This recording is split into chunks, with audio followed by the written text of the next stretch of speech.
how did you finally learn to love yourself? What does that look like practically or tactically? How did you finally learn how to love yourself? Caleb, it's an everyday thing. Yeah. I found love, and I continue to grow love for myself every day. And the number one tool I've given myself, well, I'm going to say two, is grace and forgiveness. I give myself an amazing amounts of grace to just because I'm a human. Yeah. And I've made a lot of mistakes in my life, and I've been a toxic person, and I've had toxic traits. And the best thing that I've learned is there is nothing that I need to shame myself for. Yeah. And to just forgive and to choose to be better. And just in doing that the level of compassion has transformed my love for myself. And some days are hard. Some days I don't necessarily feel like I love myself. So it's an ongoing journey. I love that answer. I spent a lot of my life trying to fit in a box.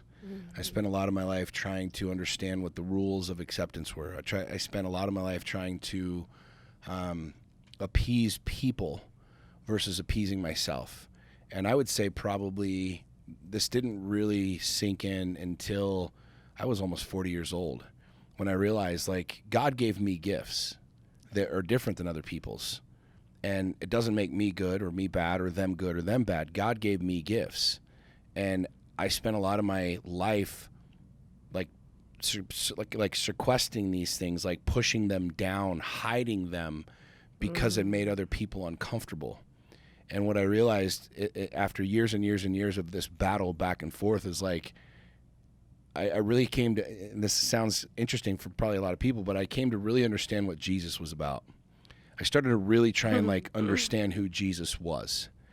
And what's interesting is a number of years ago, I had a really cool, call it a revelation, call it an epiphany, where I was like envisioning Jesus, right? I've read the Bible dozens of times. I was an ordained minister. I get the whole game. But I saw Jesus as like a lot like me, in the sense that Jesus was a weirdo. I mean, for a lack of better words, he was an obscure man based off of the scriptures, if you will, and my interpretation of them and what I saw.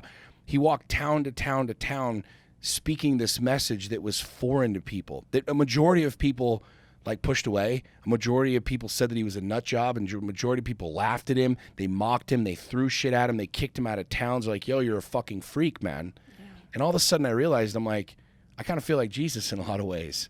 I'm sharing these messages and I'm sharing these things. And back then they had, feather pens and papyrus and scrolls. And now I have a computer in my hand called a cell phone.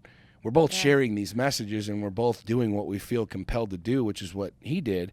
And I realized, like, holy shit, like, if Jesus had tried to fit into the masses and not be obscure and not share what he did, he wouldn't be who he is. He wouldn't be a hero of all time, a true divine figure of salvation, right? Yeah. And all of a sudden I took on this idea that perhaps I, in a lot of ways, am just like him, just living 2,000 years later. And so I started to really love who the fuck I was, and love these things that for many, many, many years I looked at as weird, obscure, odd, not fitting in, not part of the masses. And I started to really fucking appreciate these quote unquote weird things, these obscure things about myself. And like you said, it's gotten deeper and deeper and deeper and deeper as I become more and more and more in love with the process, in love with who I am, more connected to divinity. You know what I mean? Yeah. Good answer. That was a long answer to that question, but that was good, yeah. We all have those gifts, Yeah. and I think it is to me, it's like I picked an archetype at a very young age of what normal was. Yeah. And I definitely picked the wrong normal for me. Yeah. Because I was never going to be that normal. And I realized that, like, that set me back.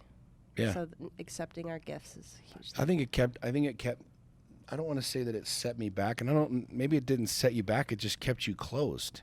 It kept you like hiding. Almost like, imagine again, I'm not telling you what to believe about Jesus or not, but I believe that Jesus was a man who came and had a divine mission, and he was so different because he listened to what was inside of him. He listened to the divine voice that came from his Father. And so whether you believe that or not is irrelevant. What I'm talking about is like this is a guy who felt compelled, was drawn to speaking something different than what everybody else was speaking. And I have felt for years and years and years odd that I share some of the things that I share, that I'm so open with my life, that I talk about things the way that I do. And it was really understanding him where I started to go, oh shit, like if these are gifts, then I would be like almost, slapping God in the face for giving me these gifts. And if they're gifts, then why not be appreciative of them? Yeah. And I started to truly love them. For most of my life, I hated a lot of these things. I tried to shut a lot of these things off. Mm-hmm. And I started to really, really, really embrace the fact that these are gifts that God gave me. And so I'm going to use them. And dude, when you get to that place, in my opinion, when you get to a place where you truly love who the fuck you are, and you truly like have the ability to hear and to listen, dude, it's such a freaking magical place, because you not only are you experiencing such cool divine reality, but like you fucking love it. Mm-hmm. Like I love it. I love the weird. I love the obscure. I love these feelings where I'm like, whoa, for real? Like, you want me to go do this? You want me to say this? You want me to go talk to this person? I become infatuated with it. Yeah. I think that answers the question, but I want to kind of cap that off and encourage people to like really try and understand that, like, you might think you're weird. You might think you're odd. You might think that what you do, how you feel, what you say is this weirdness that makes you an outcast, but perhaps that's actually a beautiful gift. Mm-hmm. Perhaps that's exactly where you need to be, is an outcast, just like Jesus was an outcast.